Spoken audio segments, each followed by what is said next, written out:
pasyente, oh. Sige.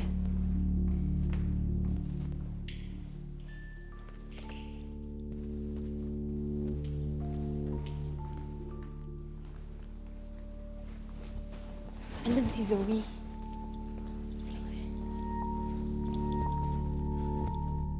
Love? Ano pang nararamdaman ninyo? Dok, bakit parang malungkot ka?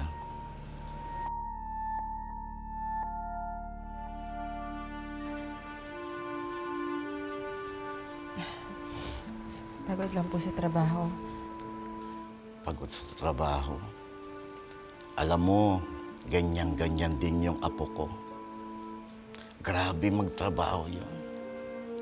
Lahat ay gagawin niya para lamang maibili ang mga pangangailangan ko. Ganon ka rin siguro sa lolo mo, ano? Kung ako na hindi mo kaano-ano ay inaasikaso mo, paano na kaya ang lolo mo? Sigurado na masayang-masaya ang lolo mo sa'yo. At nakatitiyak ako na proud sa'yo ang lolo mo. Dahil may apo siya na kagaya mo.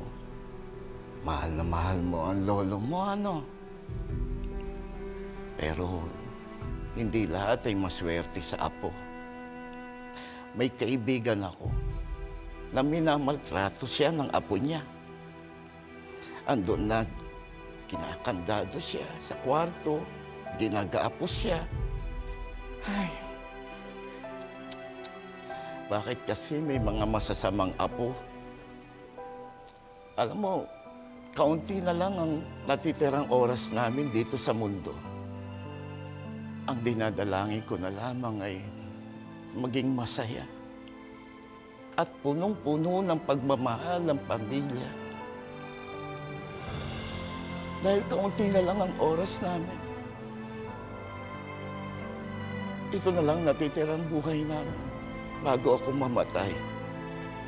Kaya ikaw, mahalin mo ang lolo mo at huwag na huwag mo siyang sasaktan.